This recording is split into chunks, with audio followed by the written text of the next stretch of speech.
Hola, soy Fernando Muñoz y esto es Más 68, un espacio donde converso con personas mayores de 68 años para rescatar su sabiduría, sus historias y el legado que nos dejan, porque creemos que escuchar al que ya vivió nos ayuda a vivir mejor. En este episodio converso con Alfredo Guzmán, ingeniero civil, constructor de puentes y un hombre que lleva 47 años haciendo ingeniería en los lugares más difíciles del mundo. A lo largo de su carrera, participó en obras que marcaron la historia de la construcción en México y América Latina, entre ellas el Puente Mezcala, una estructura que en su momento batió 3 récords Guinness y que nadie en el país había construido antes. Pero hay otra obra en la vida de Alfredo que ningún manual de ingeniería enseña, la de entender con el paso de los años lo que se construye cuando uno está presente y lo que se pierde cuando no. Este episodio es una conversación sobre pasión, sacrificio, grandes proyectos y la valentía de mirar atrás con honestidad. Bienvenidos a conocer a Alfredo.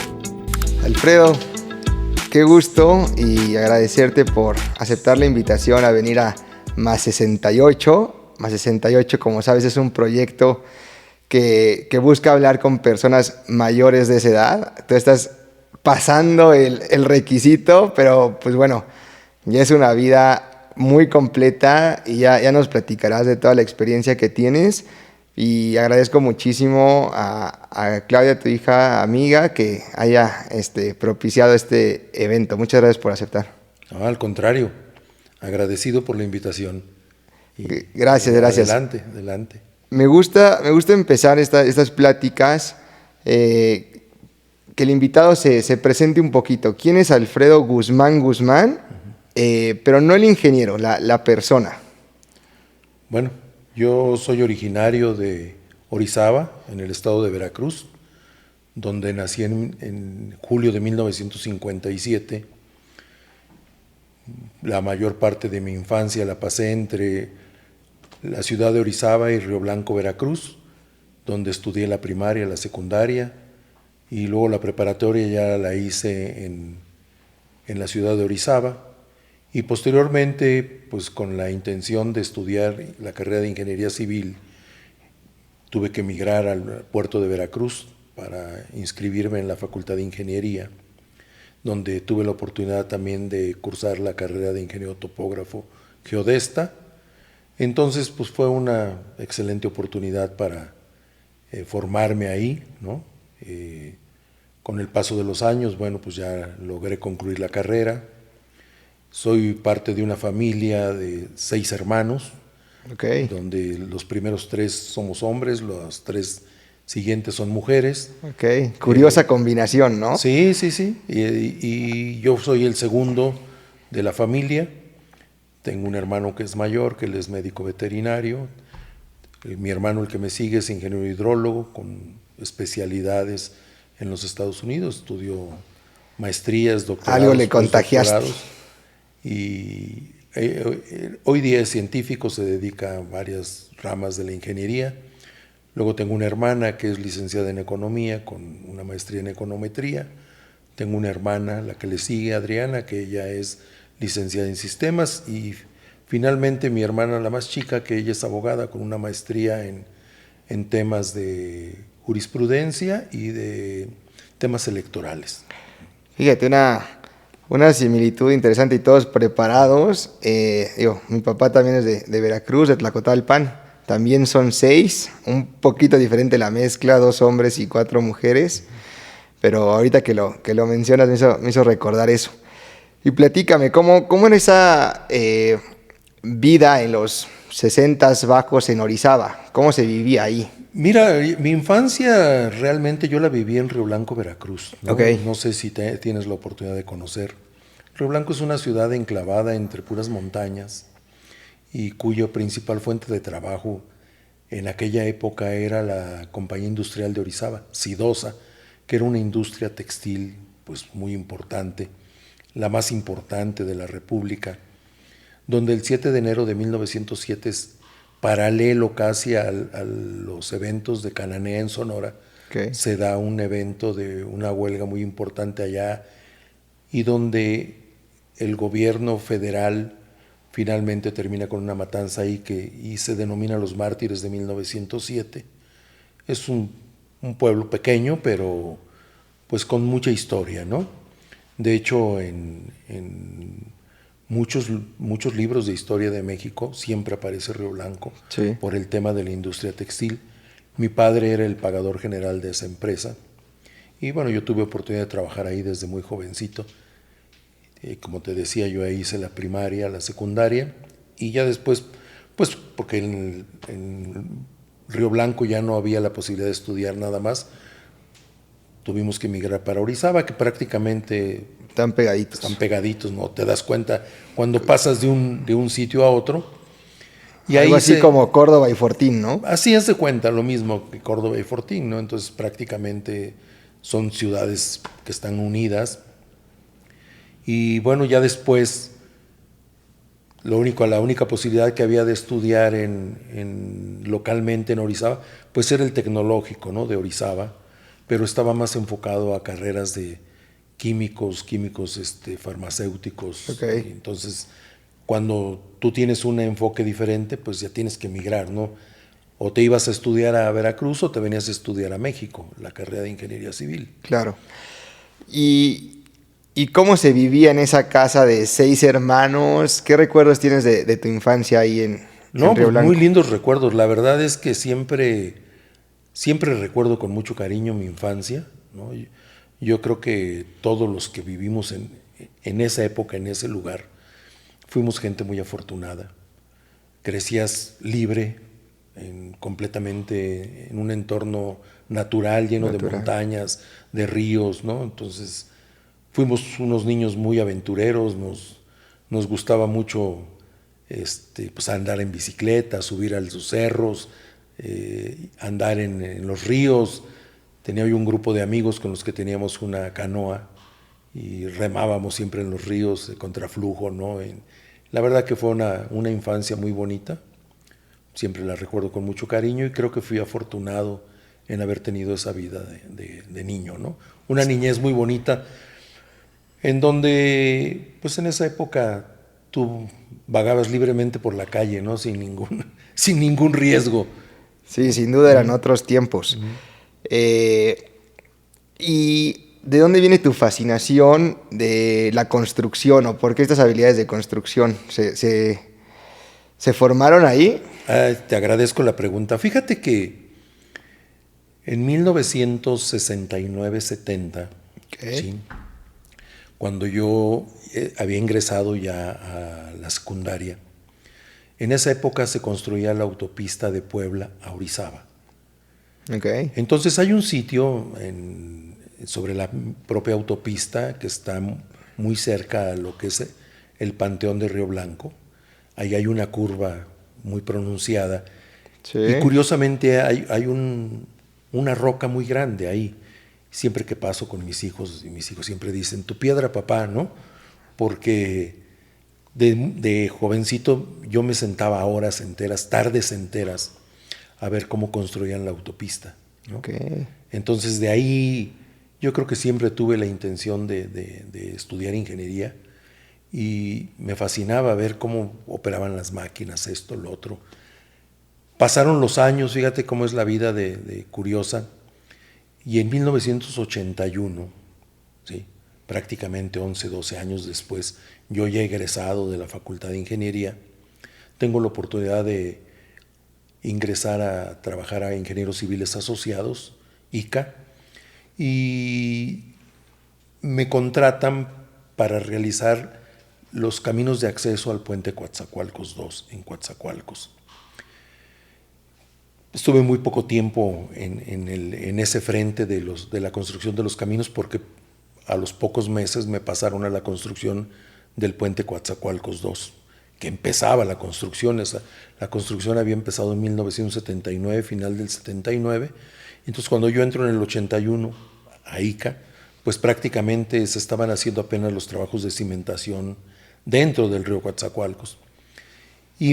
Pero cuando empiezo a trabajar en las terracerías, tengo la oportunidad de conocer gente que había trabajado en la construcción de la autopista Puebla-Orizaba. Okay. Entonces tuve la fortuna de conocer a algunos sobrestantes que habían estado... Gente a lo mejor 20 años mayor que tú. No, 20 o 30 años Okay. mayor que yo y gente de la que cuando tú eres joven, cuando eres nuevo en el negocio, pues son la gente que te enseña, ¿no? La verdad que mucho reconocimiento para esa gente, porque es gente que normalmente no tuvo estudios, no tuvo la oportunidad de estudiar, pero que desde muy jovencitos ingresaron al tema de la construcción y ahí se formaron y se volvieron maestros de la industria de la construcción y ellos eran los que nos formaban, ¿no? Claro. Te enseñaban el manejo de los materiales, cómo tenías que organizar los frentes de trabajo con los diferentes equipos. La verdad que era gente que sin tener estudios te sorprendía todo el conocimiento que claro. tenían, ¿no? Así es que de esa gente pues aprendes mucho. Yo tuve la fortuna de trabajar al lado de algunos de ellos. Y bueno, pues ya después empecé a trabajar en la construcción del puente Coatzacoalcos y ahí ya me empecé a orientar. Ya hablaremos de todos tus grandes proyectos. A lo que ya después me dediqué por muchos años de mi vida, más de 30 años, a construir puras estructuras en México y en varios lugares del mundo. Y entonces, sigues construyendo este sueño, estas ganas de ser constructor y te vas a la universidad en la UV de Veracruz, del puerto. Estudio en Veracruz, sí. Hice el propedéutico en Ciudad Mendoza. Al término de la preparatoria hago el propedéutico en Ciudad Mendoza y después ya me voy a estudiar al puerto de Veracruz, ¿no?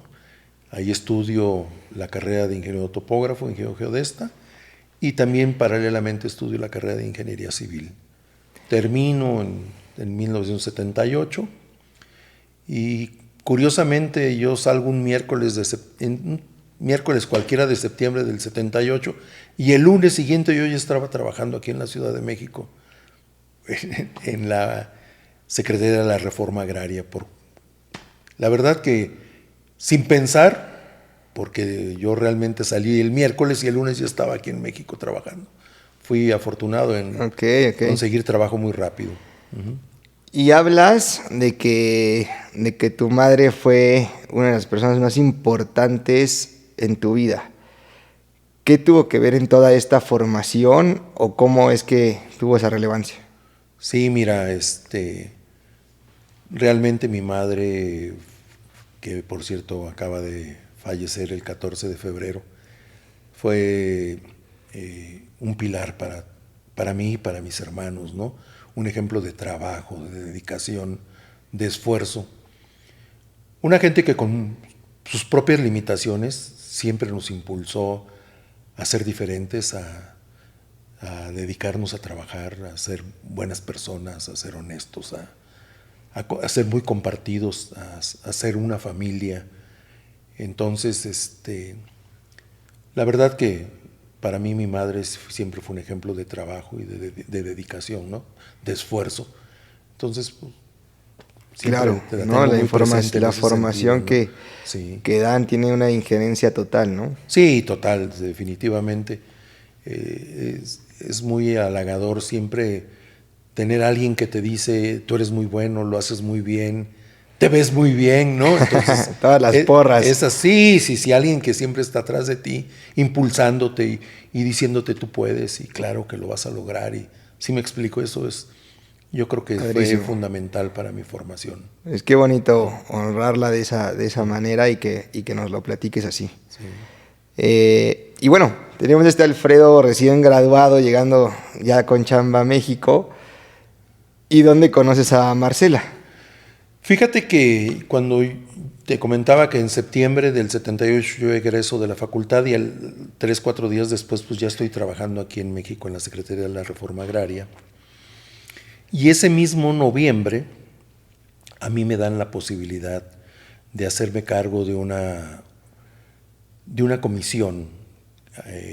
Se forman como 16 comisiones en la Secretaría de la Reforma Agraria para detectar terrenos de presunta propiedad nacional. Es decir, durante muchos años el gobierno de México se ha dedicado a repartir tierras en los diferentes estados para formar ejidos, colonias agrícolas, qué sé yo, ¿no? Y en algún momento, en el gobierno de México, surge la inquietud de que realmente cuántos terrenos no tienen propietarios, que siguen siendo de presunta propiedad nacional. Entonces se crean 16 o 17 comisiones deslindadoras de presuntos terrenos nacionales, y a mí me ofrecen, mira, aquí están estas posibilidades, ¿a dónde te gustaría irte? Entonces yo digo, no, pues Veracruz, ¿no? O sea, yo soy veracruzano, Veracruz. Claro. Y me dan un grupo de 8 ingenieros también muy jóvenes, 2 o 3 mayores que yo, pero en realidad todos jóvenes, y a mí me nombran como el líder de esa comisión, siendo muy jovencito, yo tenía 21 años, y es como llego a Veracruz, y la sede es en Catemaco. Okay. Entonces llego ahí en noviembre del 78, y a Marcela la conozco en abril del 80, y nos casamos en diciembre del 80, a los pocos meses de habernos conocido, ¿no? Órale, otra historia más de un flechazo. Sí. Muy rápido. Sí, fuimos novios realmente 6 o 7 meses nada más, y pues ya. Y ya nos casamos en diciembre del 80. A ver, ¿qué nos puedes platicar de eso? O sea, ¿qué viste? Fíjate que... ¿Por qué avanzó tan rápido? Fíjate que cuando yo termino la carrera de ingeniero topógrafo, me asignan mi servicio social en Juan Díaz Covarrubias, que seguramente tú conoces. Está eso saliendo de Catemaco con dirección a Cayucan, Veracruz. A medio camino está Juan Díaz Covarrubias. Es un sitio que tiene muchas plantaciones de caña, porque están los ingenios ahí. Entonces, ya a mí me comisionan de la universidad para ir a hacer mi servicio social allá. Y fíjate que muy curioso, porque cuando paso por Catemaco en aquella ocasión, subiendo la carretera de Catemaco hacia Cayucan, hay unas vistas de la laguna pues, impresionantes, ¿no? Sí, sí. Y yo siempre dije, pues, qué lugar más bonito para vivir aquí. 2 o 3 años después, yo regreso ya con la Secretaría de la Reforma Agraria. Que te asignan a Catemaco. Y mi base de operaciones es Catemaco, fíjate, curiosamente. Entonces, a mí me encantaba. Curiosamente, aunque dices que nada es por casualidad, ¿no? Yo digo que nada es por casualidad, ¿no? La verdad que yo creo que ya los dados estaban tirados, ¿no? Exacto. Y sí, te digo, yo llego allá en noviembre del 78, yo conozco a Marcela en abril del 80 y nos casamos en diciembre del 80. Y bueno, pues ya...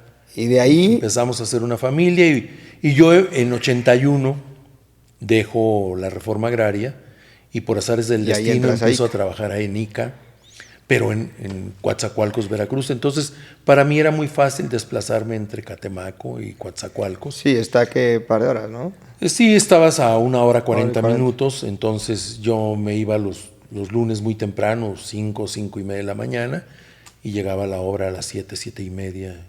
Y los sábados, pues al mediodía que salía, me venía para Catemaco para estar con la familia, ¿no? Claro. Poco tiempo después, bueno, pues ya empiezan a nacer mis hijos y ya ahí... Y háblanos de eso, de esa parte. Dices que de los momentos más importantes de tu vida son los nacimientos de tus hijos. Sí, sin lugar a dudas, ¿no? Y en 1982, enero del 82, nace mi hija Claudia. Luego en marzo del 86 nace Alfredo. Y en octubre del 87 nace Fernanda. Sí, pues sin lugar a dudas yo creo que es lo mejor que te puede ocurrir en la vida, ¿no? Siempre lo he creído, que no hay nada como tener la posibilidad de estar presente en el nacimiento de tus hijos, ¿no? Claro. Tuve la fortuna de que a mi mujer siempre la atendió mi suegro, que era cirujano. Entonces a mi mujer la atendió mi suegro, y pues siempre adentro del quirófano viendo cómo llegaban mis hijos al mundo, ¿no? Sí, momentos muy, muy importantes, bonitos. Bonitos. ¿Ellos nacen en Catemaco o ya en ellos nacen en Catemaco, los tres. Los tres son catemaqueños, sí. Ok, ok. Y ¿y hasta qué edad se vienen ya a México? Fíjate que nosotros vivimos en Catemaco. Bueno, déjame decirte que en 1983 Marcela se viene a estudiar a México la especialidad, ella es médico cirujano, y se viene a estudiar la especialidad de dermatología. Entonces nosotros pues nos venimos a México, compramos un pequeño departamento en la colonia Narvarte y ahí vivíamos. Luego salimos huyendo con el sismo del 85, claro. ¿no? Y nos volvimos a refugiar en Catemaco. Y yo seguía teniendo trabajo en el sureste. Tuve unas obras importantes ahí mismo en Catemaco, cuando se construía el puerto de Dos Bocas, Tabasco, la terminal marítima de Dos Bocas. Desde Catemaco hay una parte que se llama Balzapote, que ahí hay un sitio donde hay un basalto de muy alta calidad y entonces nosotros hacíamos la explotación de un banco de agregados ahí en Balzapote y hacíamos transporte marino del producto de la explotación y lo transportábamos vía marina hasta el puerto de Dos Bocas, Tabasco. Entonces siempre me permitió de alguna u otra manera estar ahí. Ahí estuve en 1985, 86. Luego me moví una temporada al puerto de Dos Bocas y luego en 86, hacia el final del 86, me moví hacia Matías Romero para la construcción del oleoducto de 48 pulgadas que iba desde Novoteapa, Veracruz, hasta Salina Cruz, Oaxaca. Entonces, pues, siempre tenía proyectos. Tenía la posibilidad de estar muy cerca de Catemaco, ¿no? Y eso te iba a preguntar, o sea, con tantos proyectos y tantos viajes, ¿qué llevó eso a tu relación de pareja y de hijos, de familia? Pues a ver, se vuelve complicado el tener presencia, ¿no? Porque pasas prácticamente 6 días de la semana fuera de casa, en las obras, ¿no? Las obras son muy demandantes, sobre todo cuando eres muy joven y eres de los ingenieros más jóvenes de la obra. Claro. El novato es el que hace las guardias, el novato es el que se queda a doblar turno, entonces pues siempre es complicado, ¿no?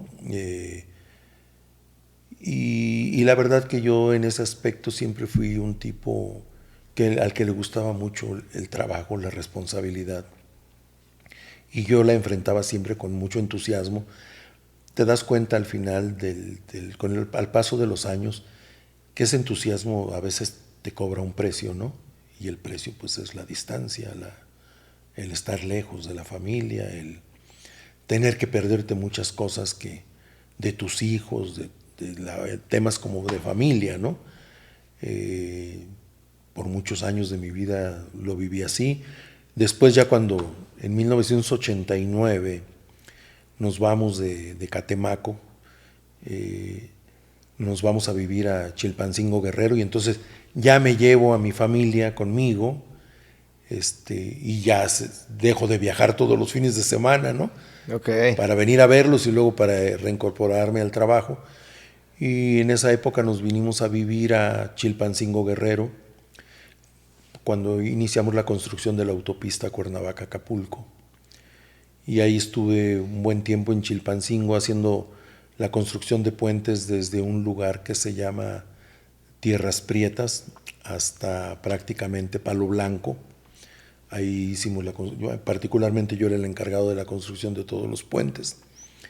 En esa época, al terminar la construcción de esos puentes, luego me dan la posibilidad de hacerme cargo ya como superintendente general de puentes, de la construcción de todos los puentes de la autopista Mazatlán-Culiacán, y nos movemos a vivir a Mazatlán.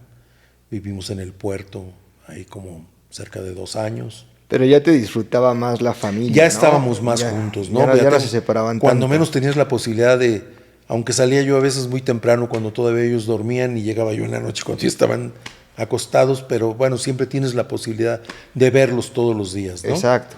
Y luego en 93, pues bueno, de regreso a Chilpancingo, finales de 90, como a mediados de 92, regresamos a Chilpancingo y es cuando ya llego a hacerme cargo yo de la construcción del puente Mezcala Solidaridad, que es la principal estructura de la autopista Cuernavaca-Acapulco. Que ya entraremos de ese gran proyecto, pero en esta parte de la familia que se está consolidando, ¿qué podrías decir que te enseñó Marcela que ningún otro proyecto de ingeniería lo hizo? No, mira, definitivamente yo creo que tuve la fortuna de tener a mi lado a una mujer que en realidad llevó adelante a mi familia, porque bien es cierto que termina siendo un proveedor, ¿no? Porque nunca estás en la casa, todo el tiempo estás en la obra, todo el tiempo metido en la obra. Entonces creo que es el papel que juegan las esposas, particularmente la mía, pues fue muy importante, ¿no? Porque ella se hacía cargo de los hijos, de la casa, de la familia, ¿no? Y eso te enseña algo que, bueno, cuando menos yo así lo veía, ¿no? Cuando te tocaba regresar a la casa, pues la familia sí tiene una dinámica de la que tú muchas veces eres ajeno, ¿no? Que los hijos van a la escuela, por las tardes tienen actividades, esto, lo otro. Pues cuando tú llegas, pues lejos de querer organizar qué vamos a hacer, pues tienes que adaptarte a la dinámica, a las rutinas que tiene la familia, ¿no? Eso es. Entonces creo que el papel que ella jugó en ese momento de la vida fue muy importante. Me contaron que tuviste un involucramiento importante en el terremoto del 85, que si bien se regresaron a Catemaco, pero bueno, ¿cómo lo vivieron y cómo participaste ahí? Fíjate que fue muy curioso. En 1985 yo me desempeñaba en las oficinas centrales de aquí de ICA en México, en la Ciudad de México, en el icónico edificio de la ICA ahí de Río Becerra. Y yo estaba pues muy involucrado en el tema de licitaciones en el área técnica. Y precisamente un día antes del sismo, yo viajé esa tarde a Chihuahua para asistir a una visita de obra para la construcción de una presa en Chihuahua. Y al día siguiente, que coincide con el 19 de septiembre, teníamos la reunión de la licitación a las 9 de la mañana. Entonces yo ese día me levanto en Chihuahua y empezamos a ver la televisión y la noticia que un sismo en la Ciudad de México. Pero pues era tan mala la señal que prácticamente nos quedamos a medias, no supimos, ¿no? Yo bajé, desayuné y me fui para el evento que teníamos de la visita a la presa. Y cuando llegamos a las oficinas de la Conagua en Chihuahua, pues nos enteramos que un sismo en la Ciudad de México y que se habían caído muchísimos edificios y que el aeropuerto estaba cerrado. Y entonces pues la mayor parte de los contratistas que estábamos ahí, que éramos fácil 25 empresas, la mayor parte pues éramos de la Ciudad de México.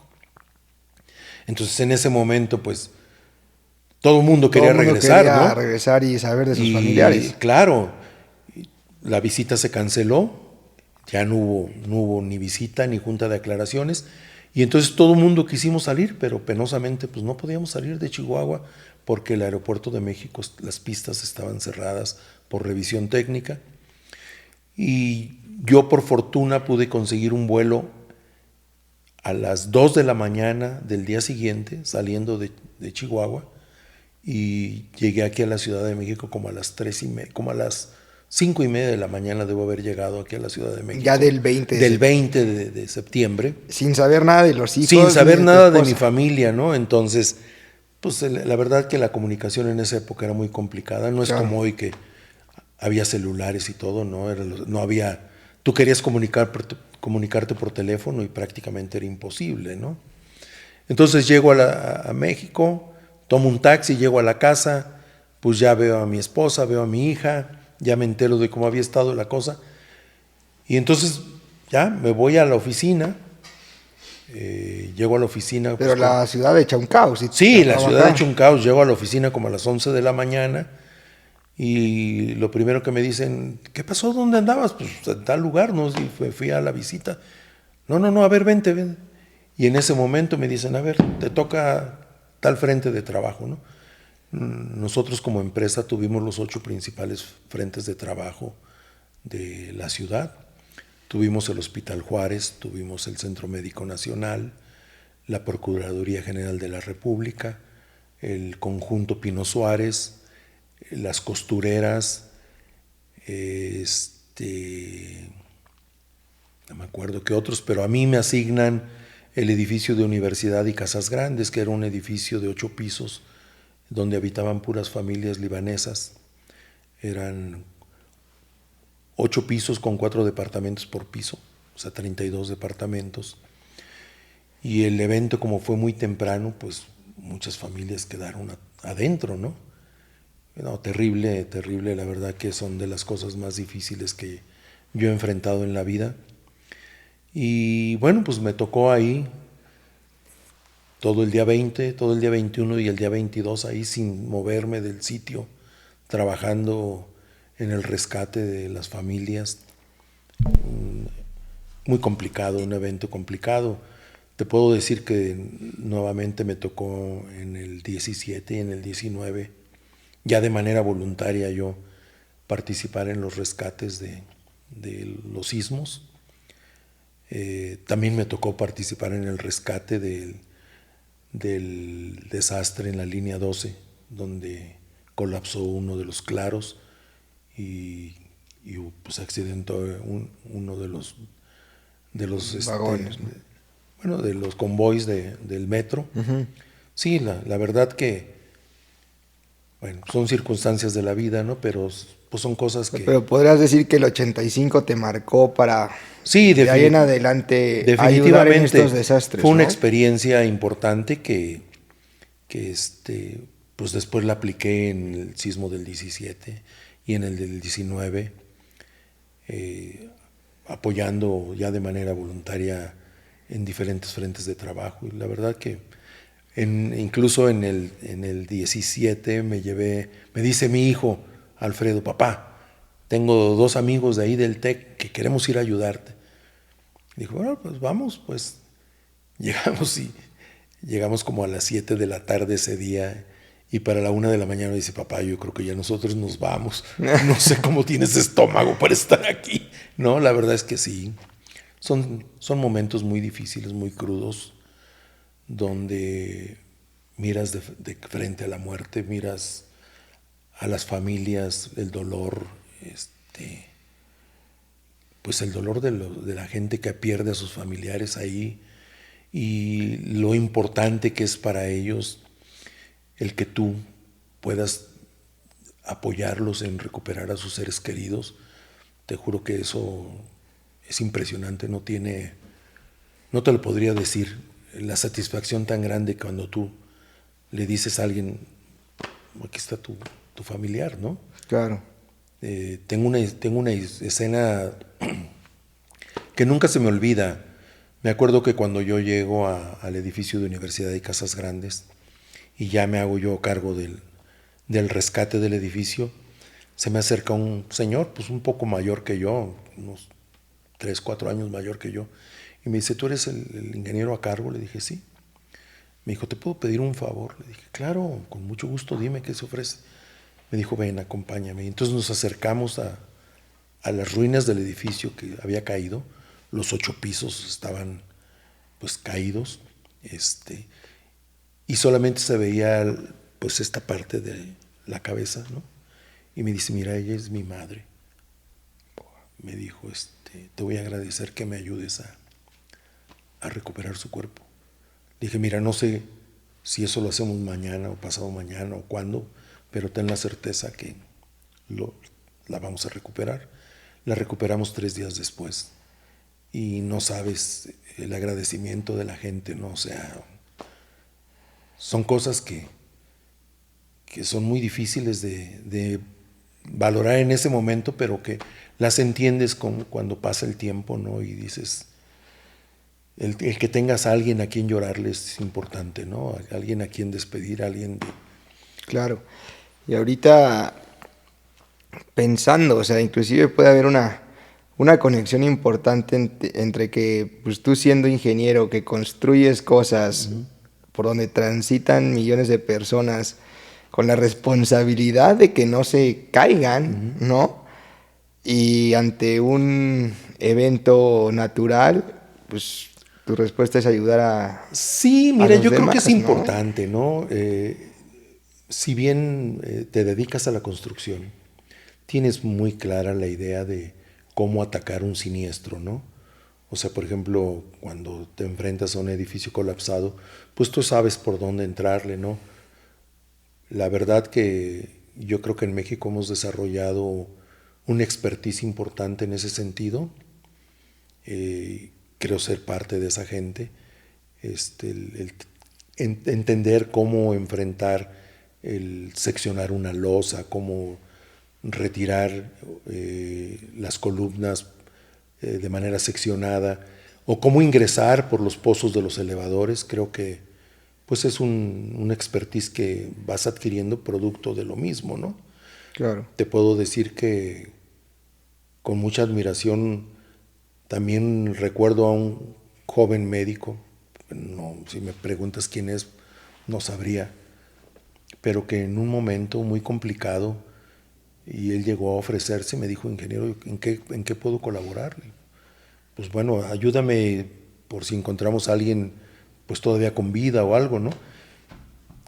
Me sorprende porque terminó siendo un topo nato. O sea, me decía, ingeniero, me voy a meter. Y yo decía, no tiene, o sea, no tiene caso. O sea, hay otra gente que lo está. Se metía, te juro, y luego pasaban 2, 3 horas y no salía. Y yo decía, pues, me preocupaba saber si iba a salir o no. Y a las 2, 3 horas salía y tomaba agua y otra vez se volvía a meter. Y la verdad, gente muy valiente, ¿no? Gente que a la que en serio que valdría la pena hacerles un reconocimiento porque sin tener nada que ver ahí, Claro. se jugaban la vida por los demás, ¿no? Por la gente que estaba ahí, atorada adentro, ¿no? Experiencias duras, muy duras, pero que finalmente pues, son muy satisfactorias para ti, ¿no? Haber tenido la posibilidad de colaborar en una situación como esa, ¿no? Sin duda. Y, y bueno, Alfredo, ya tienes prácticamente 50 años en la industria, en la carrera, 47 años de ejercicio profesional. 47 para ser exactos, como buen Ujú. ingeniero. Eh, ¿Cómo era el mundo de la ingeniería civil en tus inicios y cómo lo vives ahora que sigues activo? O sea, casi no te entrevisto por estar viajando a Torreón, algún proyecto que traes por allá. Sí. ¿Cómo ha cambiado el mundo de la ingeniería civil de tus inicios a lo que hoy todavía sigues practicando? No, definitivamente hay un cambio significativo. Mira, yo te lo puedo decir. La obra la primera obra importante, así importante en la que yo participo es la construcción del puente Coatzacoalcos 2 Ujú. sobre el río Coatzacoalcos. Y cuando llego a la obra, empiezas a ver la forma como resolvíamos las cimentaciones y cómo resolvíamos los temas de los dobles voladizos y los temas de preesfuerzo. Definitivamente no ha cambiado, pero se ha facilitado ya mucho la manera de hacer las cosas. Pues porque hoy en día hay equipos de mucho mayor capacidad. La tecnología en cuanto a la aplicación de preesfuerzo ha mejorado muchísimo. Cuando hicimos esa obra fue inédita en México. Nunca antes se había hecho una obra de ese tamaño. De hecho, el puente Coatzacoalcos es una obra inédita y la obra en ese momento con mayor cantidad de preesfuerzo en el mundo. Entonces, la verdad que fue un laboratorio importantísimo para algunos que estuvimos en ese proyecto, Okay. donde aprendimos pues muchas cosas, ¿no? Fueron de las primeras estructuras construidas en doble voladizo en México, con preesfuerzo longitudinal, preesfuerzo de trabajo y preesfuerzo definitivo, proyectos pues en su momento emblemáticos, ¿no? Que fueron íconos de la ingeniería en México en ese momento, ¿no? Tiempo después tuve la oportunidad de trabajar en otros proyectos de puentes atirantados.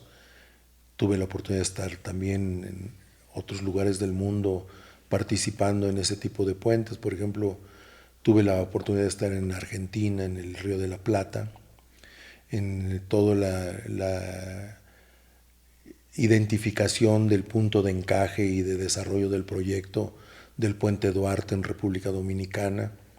Luego estuve en Taiwán, en la provincia de Kaohsiung, para la construcción del puente Kaoping-Si, que es un puente muy importante también. Grandes ¿Cómo llegabas proyectos, ahí? ¿no? O sea, estos países buscan a ICA para estos proyectos. Sí, sí, la empresa para la que yo tuve la fortuna de trabajar por tantos años, siempre fue una empresa líder, ¿no?, en América. Digo, fuera de los Estados Unidos, pensando en América Latina y Brasil, Grupo ICA llegó a ser la segunda empresa solo por detrás de Odebrecht y más o menos a la misma par de esta otra empresa brasileña, Gutiérrez. Siempre fuimos una empresa líder que hacía los grandes proyectos en Colombia, Venezuela, Ecuador, Panamá, República Dominicana, Argentina, el mismo Brasil, ¿no? En Brasil me tocó participar en un proyecto muy grande que fue la construcción del oleoducto desde la bahía de Dos Santos hasta Brasilia, proyecto de más de 2.000 kilómetros de longitud. Entonces, la verdad que No, qué bárbaro, tienes un sinfín de proyectos. trabajar para Grupo ICA fue un privilegio. Yo creo que todos los que tuvimos la oportunidad de formar parte de esa empresa y haber encabezado proyectos tan grandes, pues sin lugar a dudas, yo creo que todos debemos sentirnos muy satisfechos, Claro. de haber puesto el nombre de la ingeniería en México muy en alto, ¿no? Porque pues, nos tocó ir a hacer los grandes proyectos de la empresa en todos los lugares donde íbamos, eran los proyectos bandera de los países a donde íbamos. Y ser tú el líder o participar de manera importante en esos proyectos, pues es muy importante, ¿no? Claro. Cuéntame, porque fue de uno de los proyectos que me llegaste a platicar. ¿Cómo llegaste al proyecto del Puente Mezcala, que entiendo que es de los más representativos en tu carrera? Sí. ¿En qué situación te encontrabas? Y bueno, ¿en qué? Sí, fíjate, eso fue, no recuerdo exactamente, pero debe haber sido mediados de 92 quizá, no lo recuerdo ahora mismo con precisión, pero vivíamos en aquella época, vivíamos en Mazatlán, Sinaloa, y a mí me toca ejecutar la construcción de como alrededor de 46 puentes en esa autopista. Y la verdad que éramos una máquina de hacer obra, y logramos construir toda esa cantidad de puentes en alrededor de 13 meses más o menos. Y había un puente muy importante, por ejemplo, te puedo decir que esa carretera tiene un puente muy importante que es el puente Piaxtla, el puente sobre el río Piaxtla, una estructura de 30 claros, una estructura muy importante. Todas las traves las fabricamos en el sitio, ahí mismo las postenzamos y las montamos. Y al terminar ese proyecto, pues me ofrecen venirme a hacer cargo de la terminación, porque ya otro compañero tuvo a su cargo la construcción de la cimentación y la subestructura, y a mí me hacen cargo de la superestructura del puente. Y bueno, pues ahí, para aquella época yo tenía 32 años, realmente muy joven, y con un equipo de 4 o 5 ingenieros más, todos muy jóvenes. Yo creo que el mayor debe haber tenido 28 años. Enfrentamos la construcción de ese puente, ¿no? Que ese puente, te puedo decir con mucho orgullo, que en ese año fue premio nacional. En ese mismo puente logramos 3 récords Guinness. La verdad que una satisfacción muy grande para mí. Mis hijos seguramente lo recordarán siempre porque todos los fines de semana de los últimos 6 meses de la construcción del puente lo vivíamos ahí adentro del puente, ¿no? Yo mandaba por ellos el viernes en la tarde y regresaban a Chilpancingo ellos el domingo, la tardecita, para entrar a clases el lunes, ¿no? A la escuela, porque yo permanecía metido permanentemente en el proyecto. Pero el fin de semana, ¿dónde lo pasaban? En la obra. En la obra. En la obra, lo pasábamos en la obra. Los 5. Sí, sí, ahí bueno, tenía yo mis ingenieros ahí trabajando y también se llevaban a las familias.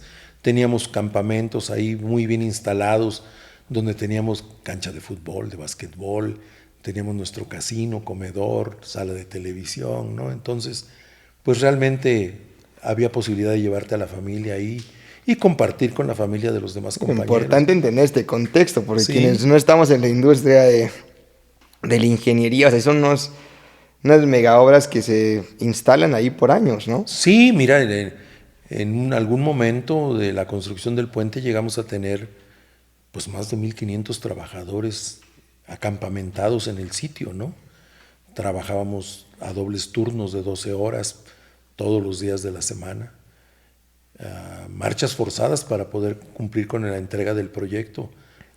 La verdad que un proyecto muy retador, también en su momento con procedimientos inéditos de construcción. Por ejemplo, tuvimos ahí 2 procedimientos importantes, ¿no? La construcción del puente en una de las márgenes y empujado, pues, que se les llaman puentes lanzados, y luego la construcción desde el piso, donde prearmábamos la estructura y luego la subíamos a 160, 164 metros de altura a través de gatos verticales y hacíamos la unión de la estructura metálica a esa altura a través de soldaduras de alto carbono. La verdad que un procedimiento bien importante, junto con otros ingenieros muy jóvenes, particularmente con uno que fue mi apoyo importante ahí. Logramos modificar el procedimiento constructivo, lo cual nos dio la posibilidad de acortar el periodo de construcción 3 meses. La verdad que para mí ese fue el proyecto que me marcó. Estrella. Sí, me puso ahí una estrellita dentro de la empresa y que me valió que en algún momento pues a mí me nombraran socio A de la empresa. Sí. En estos 47 años de carrera, ¿cuál consideras que ha sido tu reto más grande o lo que más Ese, sin lugar a dudas, ¿sí? Ese fue mi reto más grande, porque fíjate que tuvimos que enfrentarlo en un tiempo récord, que involucró mucho sacrificio de tiempo, de dedicación, de esfuerzo. La verdad que es un proyecto para mí el más importante de mi vida profesional, ¿sí? He participado en muchísimos, ¿no? En muchísimos.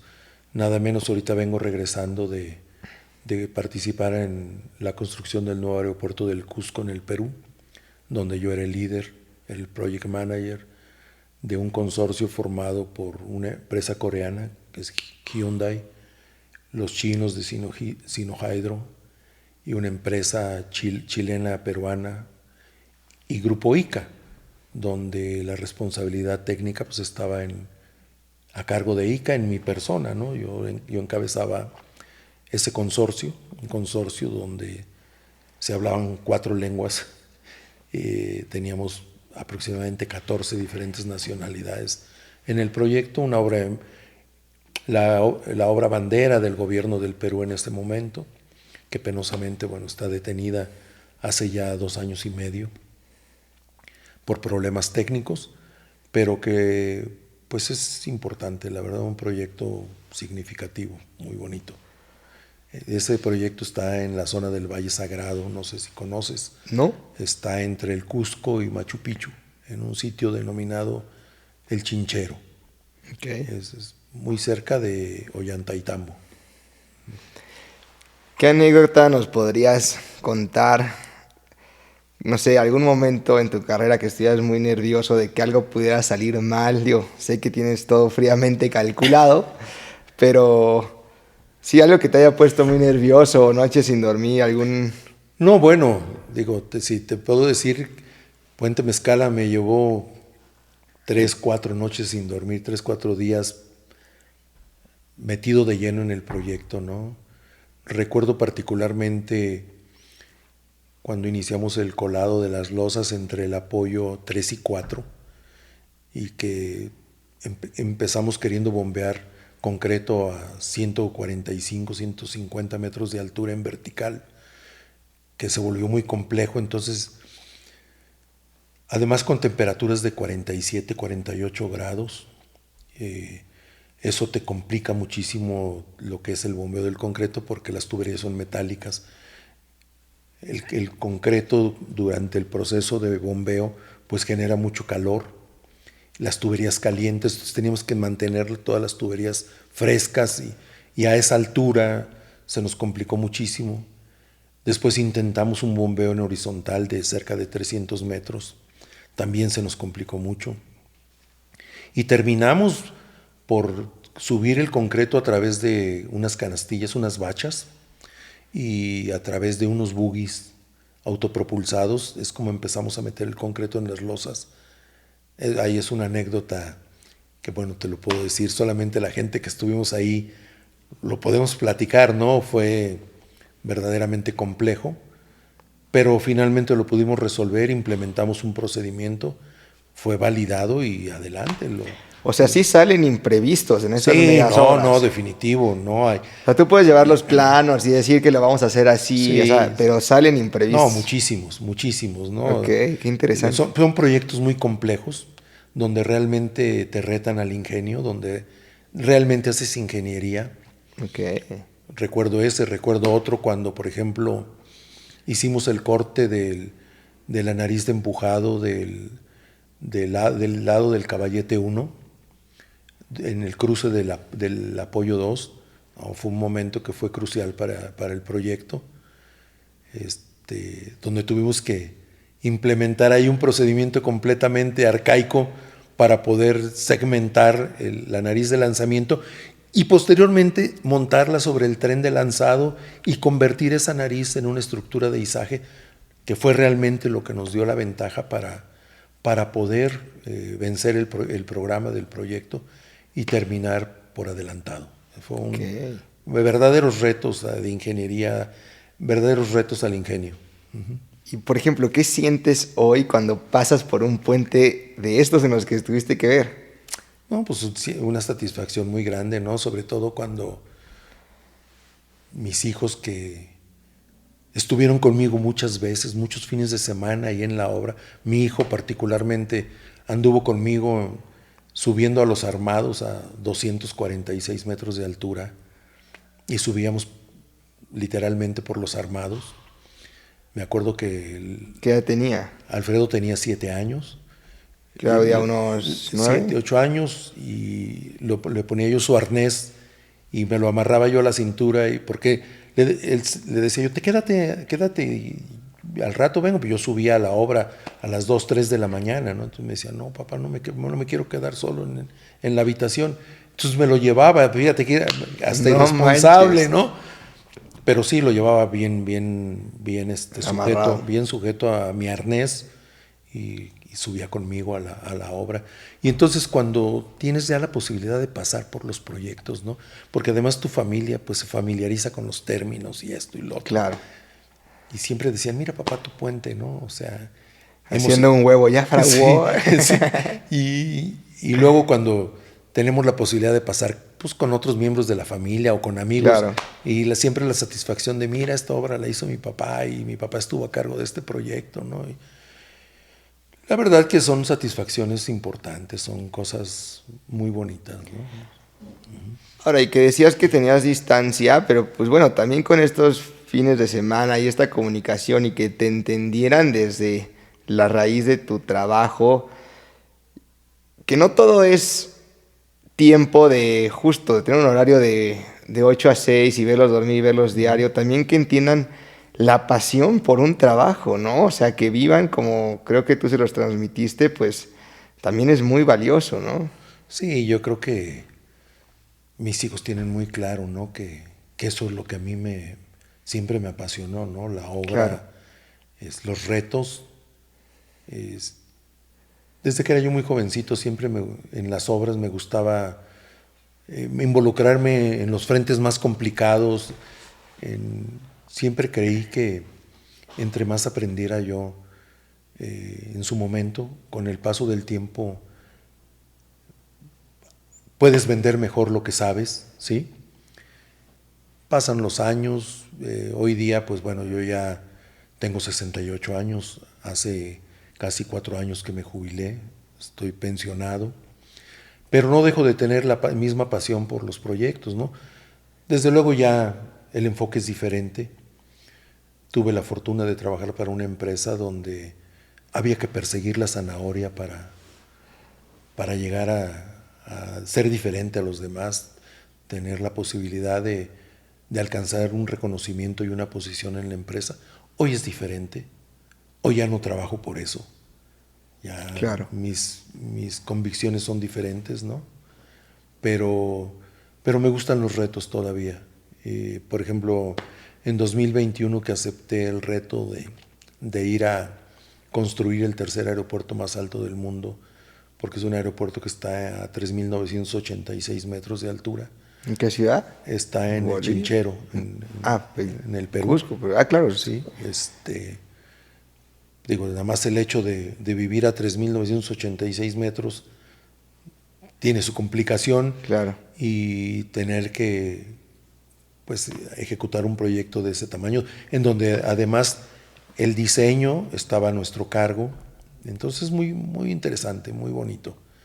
Son cosas que sí te alimentan el ego, ¿no? Te alimentan el orgullo, te alimentan la satisfacción de participar en proyectos tan importantes, tan emblemáticos, ¿no?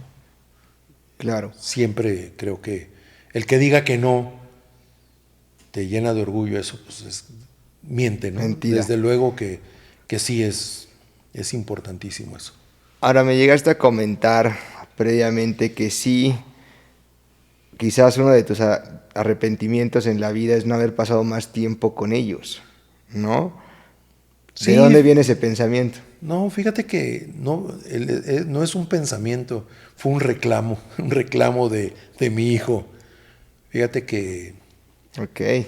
mi hijo Alfredo es abogado, hizo una maestría en Pompeu Fabra de Barcelona, una maestría de Derecho Internacional, pero curiosamente él había hecho un bachillerato técnico, ¿no? Y siempre hablamos de que él estudiara ingeniería civil. Y el día que llega al Tecnológico de Monterrey para inscribirse, para iniciar su carrera universitaria, se inscribe en Derecho, ¿no? Y su mamá me habla muy preocupada, oye, Alfredo se está inscribiendo en Derecho. Y yo estaba, me acuerdo, en la oficina y con muchos temas en la oficina. Le dije, pues déjalo que se inscriba. No, es que él tiene que estudiar ingeniería. Y dije, pues mira, lo importante es que estudie lo que quiera. Si él cree que el derecho es su profesión, pues adelante, que lo estudie, ¿no? Yo no tuve mucho inconveniente, su mamá sí. Su mamá siempre, ella hubiera querido que él hubiera sido ingeniero civil.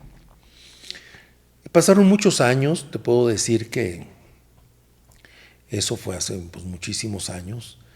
Y en 2015, yo creo 16, yo creo que sí, como en 2016, un día él tiene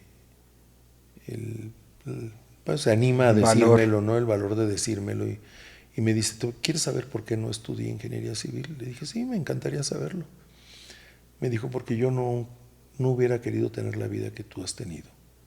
Si yo algún día tengo una familia, quisiera siempre estar al lado de ellos y no vivir la vida que tú has vivido, porque yo siempre extrañé que fueras a mis festivales, que fueras por mí a la escuela, que estuvieras en mis eventos escolares y nunca estabas. Y tú entiendes en ese momento, pues que sí, estuviste ausente, ¿no? Pero también debes entender que en la vida hay prioridades, ¿no? A lo mejor mal entendida, porque yo tuve muchos amigos que decían, no, yo no haría lo que tú haces, de irte lejos, ¿no? Yo prefiero estar con mi familia. Pero yo siempre consideré que el reto de ir fuera te posibilitaba a ser diferente. Y creo que la vida a mí me lo compensó.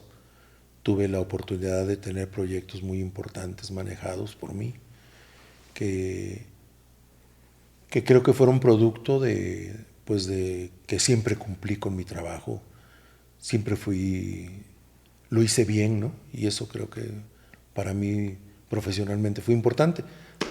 Entiendo que tuvo un costo familiar, sí lo tuvo, definitivamente, pero bueno,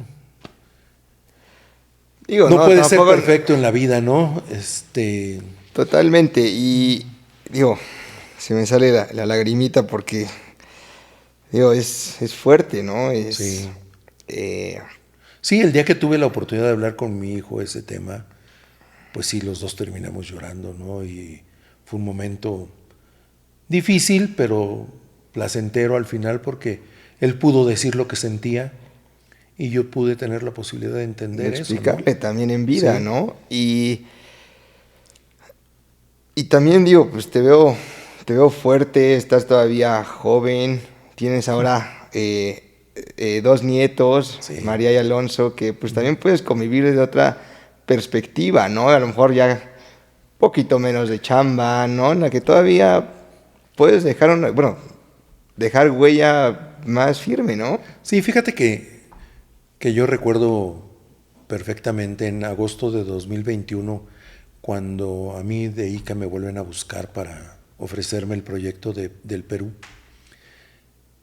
que me entusiasmó porque en realidad era un reto importante, y yo vengo a la casa y les platico, y mis hijas me dicen, pues no, que ya no, papá, no, que ya no te ibas a volver a ir. Y yo recuerdo claramente cómo les dije, bueno, pues es el último jalón, ¿no? Vamos, apóyenme para que sea el último jalón.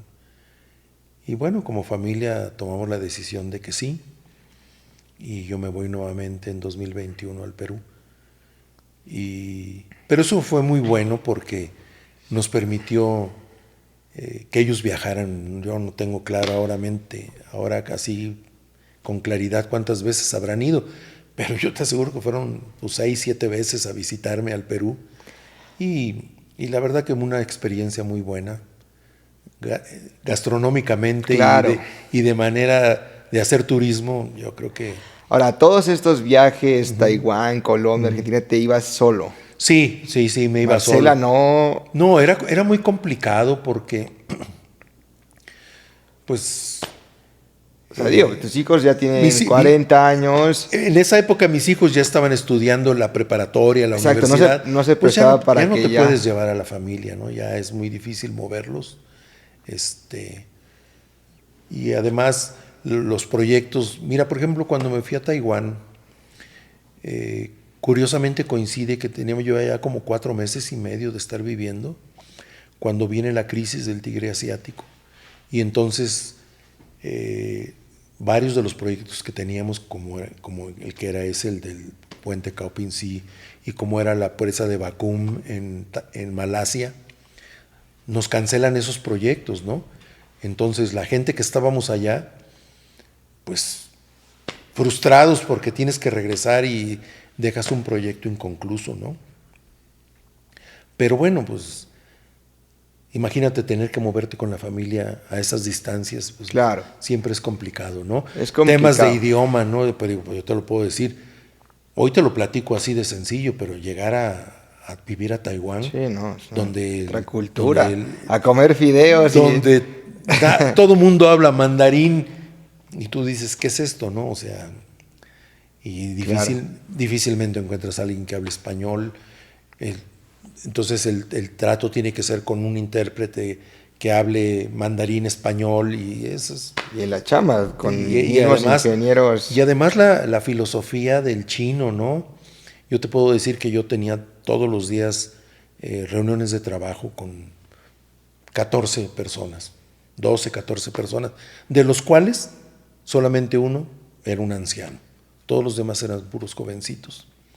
Y todo el mundo, yo exponía procedimientos constructivos, esto, lo otro, y con la traductora Sí. en mandarín, exponiendo yo, dibujando en el pizarrón, y esto lo vamos a hacer así, esto asado, y aquí necesitamos esto. Sí. Y entonces todos los jovencitos se preguntaban entre ellos, ¿no?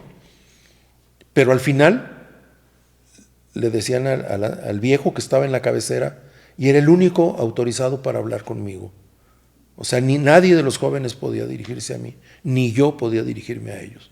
Siempre tenía que ser con el viejo de la mesa. O sea, el puente ingenieril Sí, de comunicación era a través del entre los mayores. hombre viejo de la empresa, que debe haber sido un hombre como yo en este momento, de 68 años, ¿no? 65 y años. capaz, pero así era la... Pero esa era la metodología, ¿no? Claro. La verdad que el que tú te muevas a otras culturas, a otras latitudes, pues involucra muchos temas, ¿no? Ideologías, costumbres, todo, ¿no? Idioma, Claro. modos de vida, todo es diferente, ¿no? Por ejemplo, allá la mano de obra no es china, la mano de obra era filipina. Okay. Por temas de costo. Entonces, y tú dices, bueno, ¿cómo Filipinas? Imagínate, pues el filipino era mucho más barata que la mano de obra china. Y tú dices, pues ¿cómo es eso, no? Sí, ahí. O sea, son cosas muy complicadas de entender, muy complejas, ¿no? Pero ¿Cuánto tiempo estuviste en Taiwán? Estuve cerca de 6 meses, Okay. 5 meses y fracción. Por cuando viene la crisis y nos vemos obligados a regresar. Ok. Sí. Alfredo, y volviendo al tema familiar, después de esta plática con tu hijo Alfredo, ¿ha cambiado tu perspectiva de cómo ser y cómo comunicarte con tus nietos? Sí, definitivamente. Disfrutarlos de diferente manera. Fíjate que cuando me estaba yo yendo a Perú en el 2021, pues ya teníamos a María. María tenía casi 3 años de edad. Y recuerdo claramente cómo mi hija Claudia me dijo, papá, piensa ahora que te vas, pues que por muchos años te perdiste nuestra infancia, nuestro desarrollo, no te pierdas el de tu nieta, ¿no? Y la verdad que eso te mueve, te toca muchas fibras sensibles y lo analizas, ¿no? Y ya lo piensas, pero ya lo piensas desde una perspectiva diferente, no como Claro. cuando yo era joven y que necesariamente mi derrotero en la vida era forjar un futuro para mi familia, ¿no? Hoy ya lo veo desde otro punto de vista y digo, pues sí, realmente ya no tengo la misma necesidad de aquella época, tampoco ya no tengo la fuerza de aquella época. Entonces, pues ya lo ves desde una perspectiva diferente y tu enfoque de vida y de familia, pues ya es diferente, ¿no? Claro. Uh-huh. Y luego, bueno, pues, regreso en el 23 y ya llega a nuestra vida Alonso y pues ya. Ya ha estado más presente. Definitivamente sí. Me ha tocado hacer algunas tareas que no hice como papá, ¿no? Sí. Puede ser. Uh-huh. Pero bueno, estamos todavía a tiempo. Sí. Y justo hablando de papás, ya comentamos lo de tu mami y tu papi falleció hace ya unos años. Mi padre falleció en 2010, fíjate, cuando yo me había ido a vivir a Panamá. Yo tuve en 2010 la oportunidad de irme a trabajar a Panamá. Ya había ido varias ocasiones antes para participar en algunas licitaciones, en algo de investigación de mercado y todo.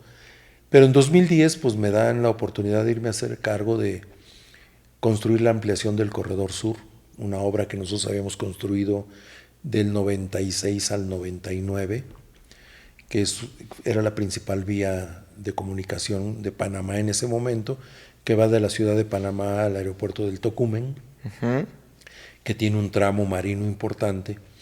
Y entonces me dan la oportunidad de irme a encabezar el grupo de trabajo para generar la ampliación del Corredor Sur. Y estando allá, surge la posibilidad de contratar la ampliación del Corredor Norte, y contrato la ampliación de Corredor Sur, contrato la ampliación de Corredor Norte, y luego se da la posibilidad de contratar la ampliación y modernización de la vía Domingo Díaz, que en su momento fue la principal avenida de Panamá en los años 60 del siglo pasado, 70, que comunicaba la ciudad con el aeropuerto. Hicimos una ampliación muy importante. Y al poquito tiempo de haberme ido para Panamá en 2010, pues creo que tenía yo 3 semanas o 2 semanas y media de haberme ido a Panamá cuando muere mi padre. Y bueno, pues me regreso para estar aquí en su funeral y todo. Y días después, bueno, pues me regreso nuevamente al proyecto. Yo te quería preguntar, ¿te faltó alguna plática con ellos importante? ¿Quedó pendiente?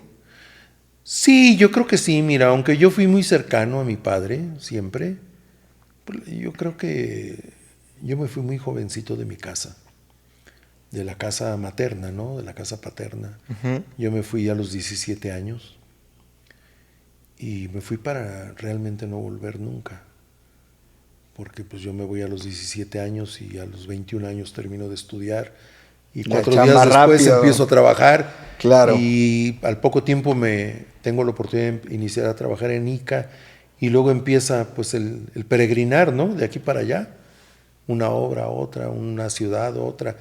Te puedo decir que mis hijos hicieron casi un año de la primaria en diferentes estados de la República, ¿no? Wow. Mi hijo Alfredo se sorprendía cuando le decía, voy a ver a mis amigos de la infancia. Y decía mi hijo, ¿tienes amigos de la infancia? Sí, porque yo no los tengo, ¿no? Porque pues, íbamos para acá, para allá. Pues esa era la manera de sobrevivir en el medio, ¿no? Claro. Y tienes una frase que dice, nada es producto de la casualidad. Nada, yo soy un convencido ¿Cómo de se que, ve en tu vida eso? pues yo lo veo, mira, desde muchos aspectos, ¿no? Yo creo que si tú al final de la vida llegas a ser exitoso en lo que eres, pues es porque es producto de un esfuerzo, la dedicación. Si tú quieres ser un buen padre, pues tienes que también dedicarle tiempo. O sea, no es que tú digas, yo soy un buen padre. No, no, eso tiene implicaciones, ¿no? Correcto. Si tú quieres ser un buen esposo, lo mismo. Si tú quieres ser un buen amigo, lo mismo. O sea, nada en la vida es producto de la casualidad. Todo tiene un porqué y una razón, ¿no? Claro. ¿Sí? Lo mismo, si en la vida te va mal, pues seguramente no es producto de la suerte ni de la casualidad, ¿no? Ese es un punto de vista que yo tengo, ¿no?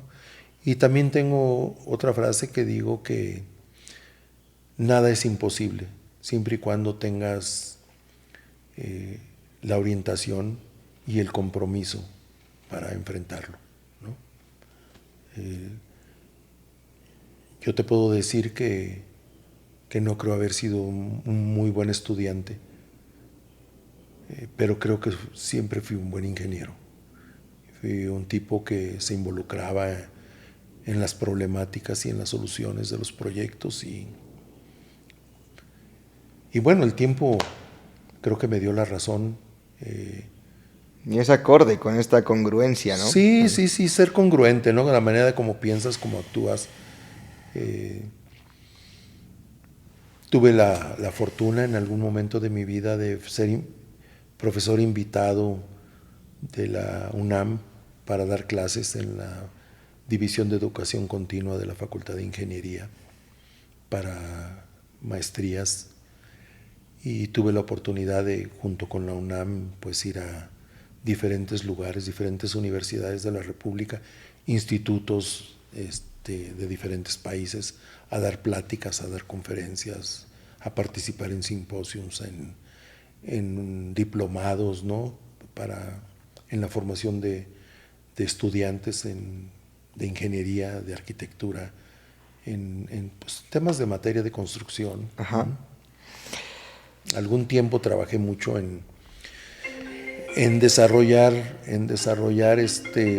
procedimientos para la construcción de grandes puentes y ese fue una especialidad que se generó en la UNAM y que tuve la oportunidad de trabajar de manera como de profesor invitado. Pues la verdad que es satisfactorio, ¿no? Claro, Muy ya lo puedo satisfactorio. imaginar. Alfredo, pues para ir cerrando, si este video lo vieran Claudia, Alfredo, María Fernanda, la misma María, Alonso, en unos 30 años, ¿qué te gustaría que recordaran de ti? Bueno, yo creo que que me gustaría que mis hijos, mis nietos, siempre sintieran orgullo por lo que hice, ¿no? Que entiendan que la vida es pasión, ¿no? Que hagas lo que hagas, te dediques a lo que te dediques, es importante que tengas pasión por lo que haces. Yo no concibo intentar ser alguien sin pasión, no lo creo. Yo pienso mucho, de siendo jovencito, yo crecí en Orizaba y nosotros como jovencitos aspirábamos llegar a la cumbre del Pico de Orizaba, ¿no? Claro. Siempre era un reto. Amanecías con eso. Sí, y yo digo, por ejemplo, los grandes montañistas, ¿cómo pueden alcanzar una cumbre sin pasión? Definitivamente no. Y tú dices, pero no lo entiendo, o sea, ¿cómo puedes tener pasión por algo que te puede costar la vida? Bueno, esa es pasión, ¿no? Claro. Eso es querer alcanzar lo que tú quieres ser. O a lo mejor si entiendes la pasión, Sí. no es pasión. Entonces, yo quisiera que la vida fuera así, ¿no? Si algún día mis hijos entienden esto, que entiendan que lo hice siempre porque fui un apasionado de lo que estudié y de lo que me gustaba hacer. Qué increíble.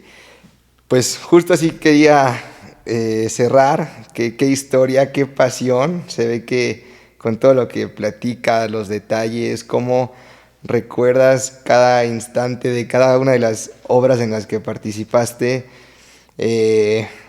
Sin duda ha sido un placer tenerte aquí como invitado. Gracias por abrirte, por platicar todos tus momentos de vida y pues agradecerte esta oportunidad. No, hombre, por el contrario, el agradecido soy yo que me hayas dado un espacio para, pues, compartir parte de lo que ha sido mi vida, mis experiencias, ¿no? Y yo quisiera, como siempre he dicho, yo soy un inspirador de mucha gente, sobre todo ingenieros jóvenes, porque siempre les digo, ¿no? O sea, lo que tú hagas en esta profesión es algo que te va a servir a ti, a nadie más. Si tú eres un buen ingeniero, si tú eres una gente dedicada, si eres alguien comprometido con tu profesión, seguramente alcanzarás todos los éxitos que tú quieras y llegarás a... Esto no tiene límite, tú vas a llegar siempre Claro. a donde tú quieras, ¿no?